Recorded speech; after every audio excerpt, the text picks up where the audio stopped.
got a cock out for Charlie Line. I'm not in the Hobo Depot. I'm right in front of you. All right, so we're gonna talk about something really important today. Hold on for a second. You look crooked. All right.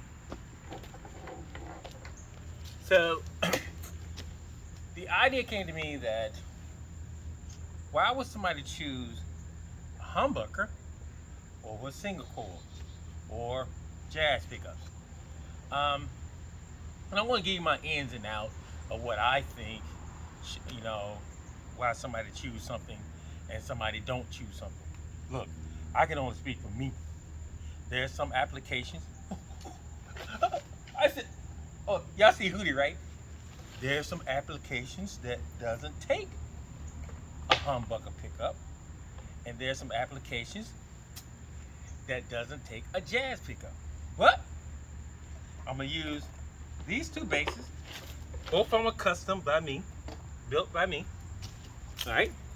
So you got the SR35 or 34 Tone Monster preamp, Tone Monster pickups, and you can see it's a Sterling. All right. So this, built by me, has Arrow pickups, and it has a Ken Smith preamp. Rosewood neck. It doesn't have the maple neck. Alright, so the other cool thing is that, check this out, y'all. I'm coming to a Fender Rumble 15. I didn't bring out the big guns, so we're gonna get a chance to hear how this stuff sounds. I'm gonna turn everything to 9 o'clock. Bass 9 o'clock, mids 9 o'clock, treble 9 o'clock. First thing we do is tune these bad boys up, because you know we got people with perfect pitch.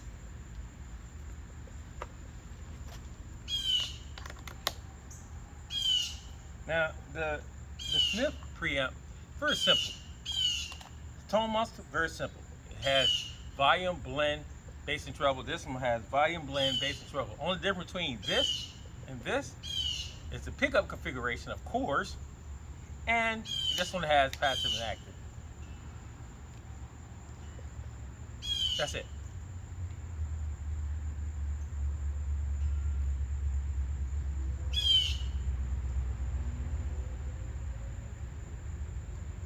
So this should be interesting.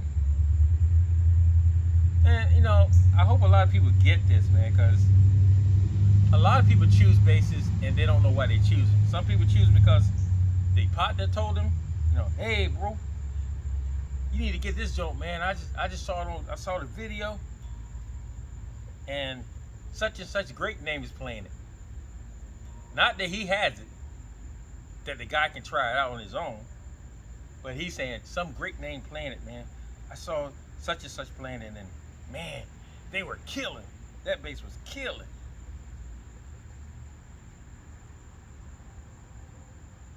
Also, it's hot out here. All right, so this is what this bass is gonna sound like. We're gonna turn the treble lock bass off, put both pickups on, and we're in active mode.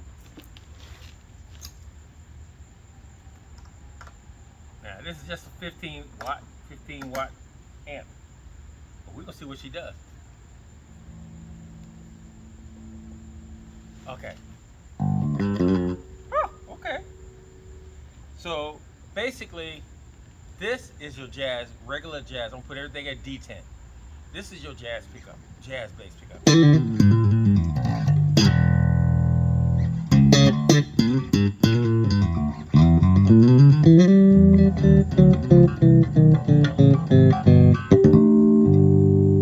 Okay, you got that. You got the rear pickup where you can get that Jocko sound.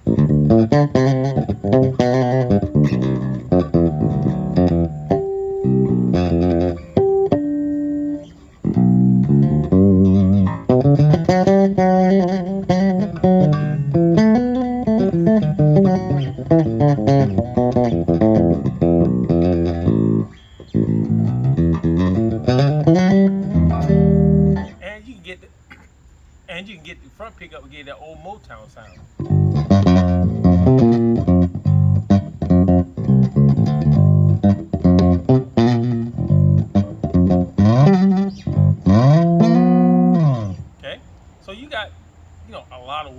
deal with. Both pickups. Now I'm not gonna take either one of these basses past D10. Why? Because I want you to hear the bass sounds, not particularly all the power it has.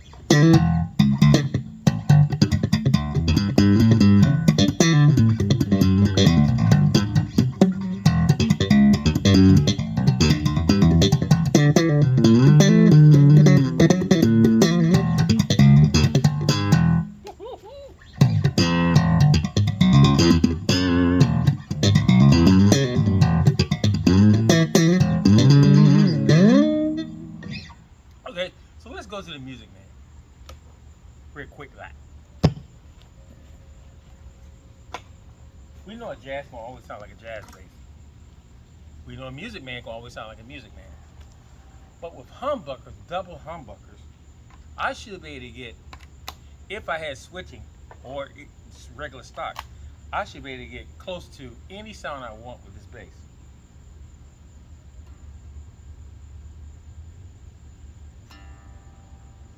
Cool part is, whatever I get with this bass, it's gonna be real thick sounding.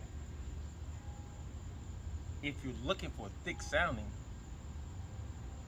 basses, this would probably be the bass. Now you can get the single pickup, which would give you the authentic music man sound. But this one has double. And they're in a different position than if you buy one out the store.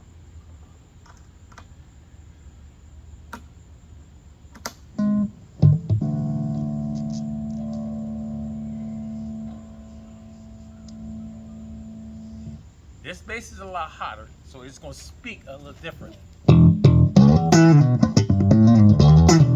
Okay, both pickups. You can hear already the difference between the thickness of this bass, the bottom thickness and the top, because you got different pickups.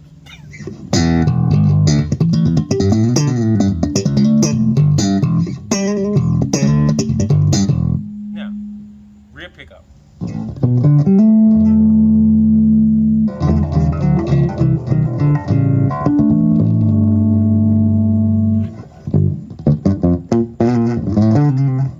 Okay, front pickup. I'm sorry, rear pickup. I've got it wired just like the Sadowski stuff. If you ever buy a Sadowski bass, everything is wired backwards. That's what I did this one too.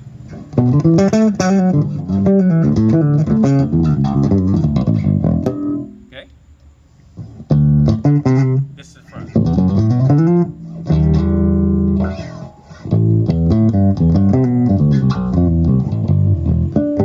So it's all about what you want.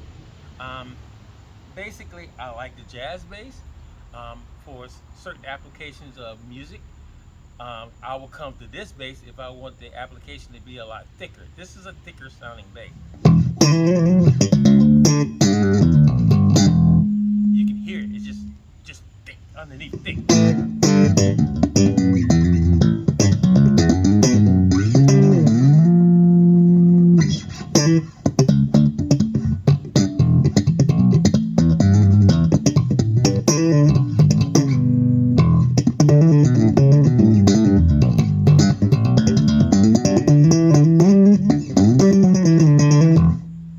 Same bass. Alright, so now we go back to the jazz. You just heard the music, man. Let's go back to the jazz. Now, same setting. I never touched anything. You can hear stuff, you can hear the difference already. Everything is still focused. On a jazz pickup, everything is so focused and out of tune.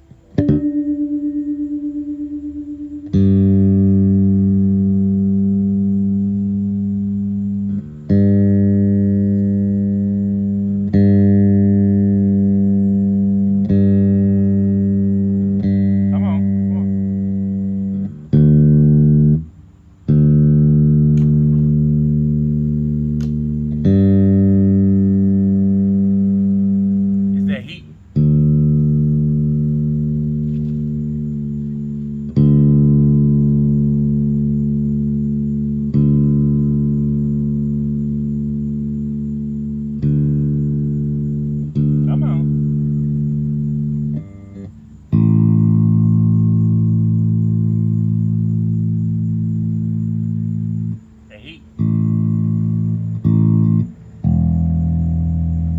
All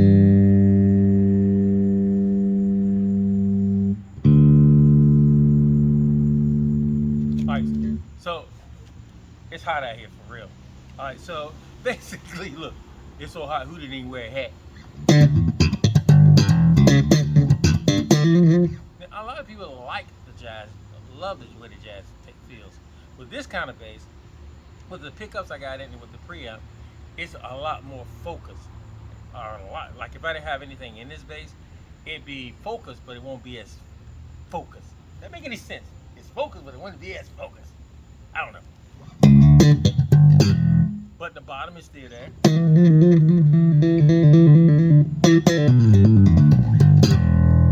And that real Fender growl. That's what people go after, that real Fender growl. And for the music, man, when we pick that back up, you're going to hear the rear pickup. That's what most people go for. A lot of people don't normally go for the double pickups. I kind of like them because it gives me a choice. And it actually thickens the Music Man sound.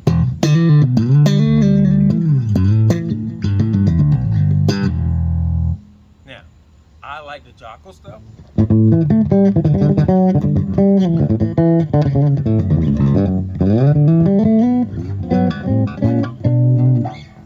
Now, I could do that on this bass, but it'd be so thick, it won't give me that authentic jazz Jaco sound. That's right.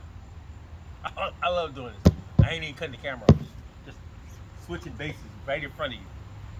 That way, you know, I ain't doing nothing crazy, like revamping stuff. So let's go to the rear pickup on this. Now watch, I'm gonna do the same like a Jaco thing.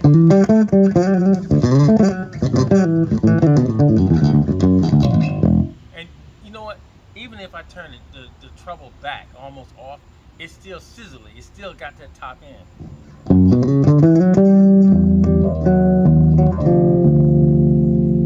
See how thick it sounds?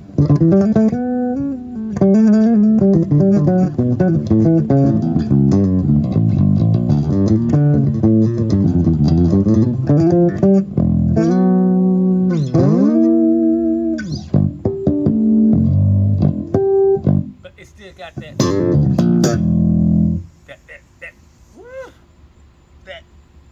thickness.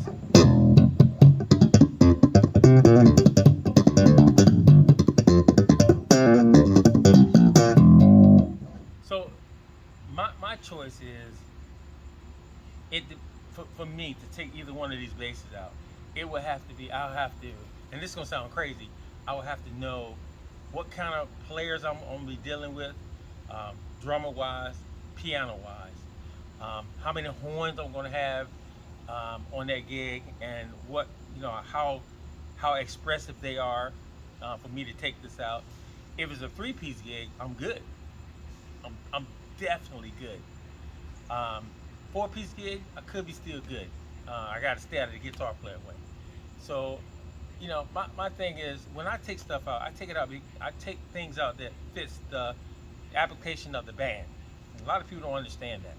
What I mean is, it's like I have to know my players.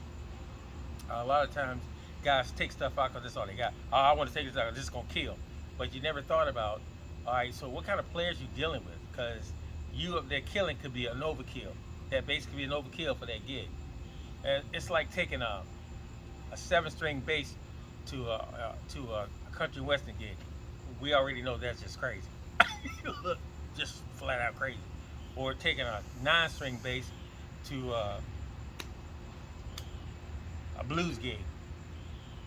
You know what I'm saying? Nobody say you couldn't do it. It just don't fit the application.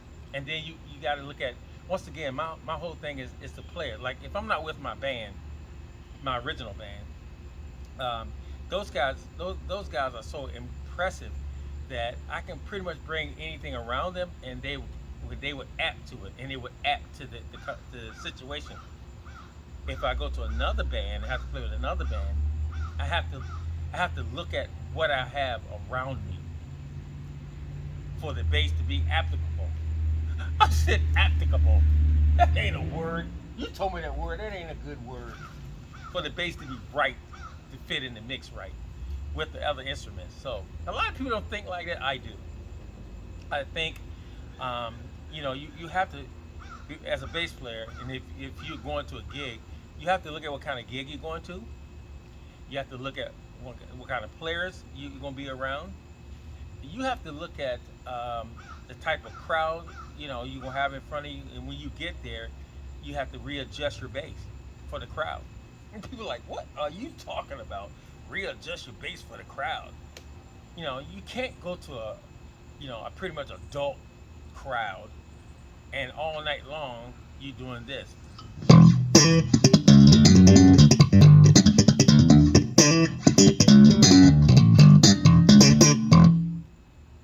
That's not gonna work for them because a real adult crowd wants to hear majority of this.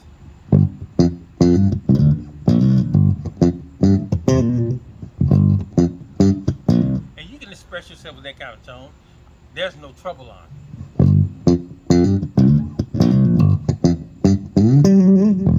your bass sounds amazingly thick. It does what it's supposed to do. A lot of people get basses and they get it because it's got that top end, but top end doesn't really. It's not really applicable. I can't use that word in this role. Top end doesn't fit every gig. All right, you got to pull that treble back. You got to turn the mids up and crank a little bit of the bass up. You got to do all that stuff. You don't run everything wide open. Every time you get on the gig, everything's wide open. If you ever see my settings, like I said, on my settings are normally either off. That's gonna freak you out. All my settings are off, or they're anywhere between off and 9 o'clock. That's it. Off and 9 o'clock. If I'm filming, I have the tendency to turn my treble maybe D10, so the camera can pick up the high end, because the camera only picks up pretty much the mids and bottom. So if you turn your amp pretty much on D10, turn my amp on D10, it'll pick up a lot of the high end that's going on. That's just my trick. All right, but basically, guys, that's how. Let's get back to this right here. So anyway, so to take these two basses out, you have to have either they're your main bass and people know you for your main bass, and when it's your main bass, it's been your main bass for like 80, 100 years. I said 80, 100. If this been your main bass for 80, 100 years, you know that bass. If that's been your main bass for 90, 100 years, you know that bass. But if you're into the new fad and you have to go out and get a 5 and a 6, 7 and an 8, and you only had it a couple weeks, and I said a couple weeks, and you really haven't got into it yet, your band members may be a little distraught. There'll be something like, oh my God, you got a new bass, but after that, and they don't hear what they're normally used to, it affects the whole sound of the band. Plainly, it affects the whole sound of the band. The band sounds, they're used to hearing maybe this bass, all right? So if you got your new bass and you don't know it, then they're in trouble because they're trying to tune their ear to what your old bass sound like, because that's what they're used to. Do a lot of people think like that? Absolutely not. Some cats, if you don't know your bass, and I'm saying this, I want you to hear what I'm saying. If you don't know your bass, or don't know a bass, don't know how to get the tone out of a bass, you distort a lot of people around you. And a lot of people are like, I don't know what you're talking about. Okay, it's like this. And I keep going back to your band members. Your band members know your sound. All right. And I tried this to be on the safe side. I tried this to make sure I was saying the right thing. I took a Rickenbacker. Listen what I'm saying. I took a Rickenbacker to a funk gig. Will it work? Absolutely, it will work. The issue is it doesn't speak like the other basses I've been playing. So I could hear at the end of the gig on playback how the band reacted to that sound of that bass. It was not good. Why? Because I immediately put that on them at the last minute and they wasn't ready for it. They're used to hearing stuff like this bass, that bass, or Ken Smith, or Federa. They're used to hearing that in my band, or whatever I have in my hand. But I get there early enough to make sure my tone fits their ear, what they're used to. Now, if I'm saying anything that's strange to you, you're welcome to call me. Because a lot of people are like, yeah, but it don't make any sense. Okay, well, not to you because maybe you're not a full-time, professional musician who actually gave that some thought. Um, Jazz bass, most people say jazz basses all sound alike. That's not true. All jazz basses don't sound alike. Not at all. Not even close. They may have the texture of the sound of a jazz, but they won't sound alike. That's why you have 30,000 plus 2 million luthiers building jazz basses. Music Man basses, there's a lot of luthiers just actually making the Music Man bass.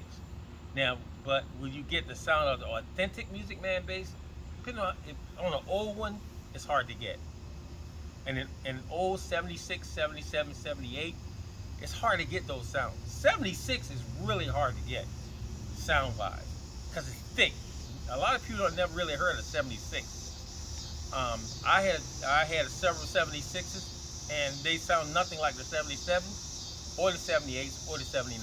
They sound nothing like them. 76 have his own voice, and I love the voice of a 76 Music Man. All right, but the Music Mans now we have nowadays, they have the same texture. They have the same go get it. Look, I say go get it. They have the same go get it. And they can sound like the Music Man. But we have different pickups now. We have different preamps now. Different wood combination, wood textures. We're going out for the woods now, and the woods are definitely changing the tone of the voices of the Music Man and the jazzes. Back in the day in the 70s, the jazz bass, you knew a jazz bass because basically 50s, 60s, and 70s, you already know what the jazz sounds like. It's going to sound like a jazz, it ain't going to sound no different. Same thing for the P bass, same thing for the Music Man. When the Music Man came out in 76, there was nothing else around here like the sound of this bass. Nothing. There was nothing like the sound of this bass. But now, you can format. Look, I said format. You can format any kind of combination on the Music Man now that you want. My favorite combination is the Music Man and the double P bass. I'm telling y'all, if Ernie Ball would come up with a Music Man and the P bass, game over. I already did it. Scott already did it. But I love that combination. It's thick. It's very Music Manish. Is that a word, Music Manish? It's very Music Manish and it's very thick sounding. So I don't know if I got on the subject or not, but I said all the things I think I need to say about this. How y'all like this little Rumble amp? 15, Rumble 15. Good for a little small gig, like an upright gig or something like that. Pretty cool. Especially if you got a mic in front of it. You got an outlet? Oh, you got a headphone thing? I don't know what's got in the back. Let's see. Anything in the back? Nah. Good practice amp. Ain't got no hone in it. So basically, guys, that's what I wanted to say about the jazz. My opinion of the jazz bass. My opinion of the Music Man double buck. Of course, everybody has their own opinion about each one of the basses and their choices. My choice is I'll play them both. That's my choice. I'll play them both and play the paint off them. It's all about getting the gig, representing yourself on the gig correctly with the bass that you feel that should represent that gig. And that's what it's all about. It ain't all about, I'm going to take my $50 million bass this time. I want people to see that joint is killing. And then all of a sudden you get there and that $50 million bass don't fit the application of the gig, or it doesn't fit your players. So anyway, I said enough. Who do you got anything to say? Okay. I guess because I didn't wear a hat today, he don't have a hat on. Go figure. Anyway, guys, please keep praying for the Hobo Depot. Keep praying for the Queen and I. Listen, you guys are calling me and sending me texts every day that you're praying for us. And we know you're praying for us because things are amazing. Things are amazing right now. I'm working on my new CD. Expecting that to be out in the middle of September after my birthday. And I'm telling you guys, I think this CD is going to be amazing. But anyway, shout out for Elon. I'm not in the Hobo Depot. Peace. All right, Hoodie, you take it from here. I'm gone. It's hard out here.